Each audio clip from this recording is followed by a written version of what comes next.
उत्तर प्रदेश के सहारनपुर जिले के गंगोह क्षेत्र में स्थित एक पुराने शिव मंदिर को तोड़े जाने की घटना के बाद सियासी माहौल गर्म है। इसी मामले में सोशल मीडिया और कुछ स्थानीय लोगों की अभद्र टिप्पणी पर कैराना से सपा सांसद इकरा हसन भावुक हो गई। उन्होंने गांव में पहुंचकर लोगों से संवाद किया और अपने खिलाफ की गई टिप्पणियों को लेकर गहरा दुख जताया। इकरा हसन का कहना है कि उन्हें मुल्ली और आतंकवादी जैसे शब्दों से संबोधित किया गया, जो न केवल उनकी व्यक्तिगत गरिमा पर हमला है बल्कि पूरे इलाकों की महिलाओं का अपमान है। उन्होंने कहा कि ये घटना उन्हें झकझोर कर रख गई है और वे अब इस मुद्दे पर चुप नहीं बैठेंगी। इकरा हसन ने कहा कि धर्म और जाति के नाम पर समाज को बांटने की कोशिश की जा रही है।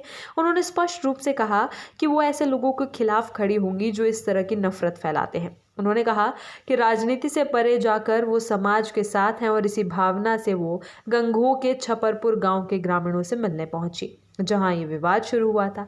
इकरा ने कहा, मैं राजनीति नहीं करने आई, मैं यहाँ समाज की बात करने आई हूँ। जब मुझे मुल्ली और आतंकवादी कहा गया तो वो सिर्फ मेरा अपमान नहीं था, वो इस पूरे क्षेत्र की हर बेटी, हर बहन का अपमान था। क्या इसलिए कि मैं एक महिला हूँ, एक मुस्लिम हूँ, एक सांसद हूँ, तो मुझे यूँ गालियाँ दी जाएंगी? ग्रामीणों से बातचीत के दौरान उन्होंने हाथ जोड़कर कहा कि किसी भी आस्था स्थल को नुकसान पहुंचाना निंदनीय है और इस पर कड़ी कार्रवाई होनी चाहिए। उन्होंने दोहराया कि उन्होंने इस मामले में गिरफ्तार हुए किसी भी व्यक्ति का समर्थन नहीं किया और ना ही किसी के पक्ष में कोई सिफारिश की है। अगर कोई दोषी है तो उसे सजा मिलनी चाहिए। इकरा हसन ने इस बात पर जोर दिया कि विरोध करना सबका अधिकार है, लेकिन अभद्र भाषा का इस्तेमाल करना समाज को तोड़ने वाला कृत्य है। उन्होंने कहा कि वो अपने विरोधियों के इस रवैये से आहत है, लेकिन इससे उनका हौसला कमजोर नहीं होगा। उन्होंने पूर्व सांसद का नाम लिए बिना उन पर निशाना साधते हुए कहा कि उन्हें अपने समर्थकों के उन बयानों की निंदा करनी चाहिए जिसमें उन्हें आतंकवादी कहा गया। उन्होंने ये भी कहा कि वो पीछे हटने वालों में से नहीं है और समाज को तोड़ने वालों को कभी नहीं छोड़ेंगी। इकरा ने कहा, मेरे खिलाफ जिस तरह की भाषा का इस्तेमाल किया गया वो सिर्फ सियासत नहीं बल्कि एक जहरीली सोच का हिस्सा है। ये सोच नारी विरोधी है, अल्पसंख्यक विरोधी है और लोकतंत्र के खिलाफ है। अगर आज मैं चुप रही तो कल किसी और बहन के साथ भी ऐसा ही होगा।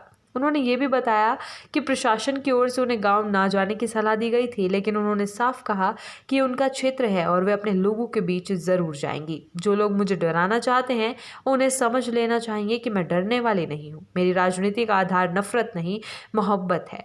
मैं जनता के बीच रहकर उनकी सेवा करती रहूंगी।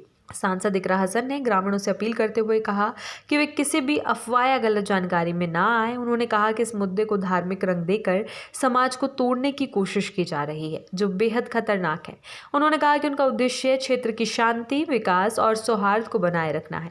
उनका यह दौरा ऐसे समय में हुआ है जब पूरे क्षेत्र में धार्मिक भावनाएं उबाल पर है और सोशल मीडिया पर तरह तरह की भ्रामक जानकारियां फैलाई जा रही हैं। इकरा ने लोगों से अपील की कि वे सोशल मीडिया पर फैल रहे झूठ और भड़काऊ संदेशों से बचे और प्रशासन व कानून पर भरोसा रखे।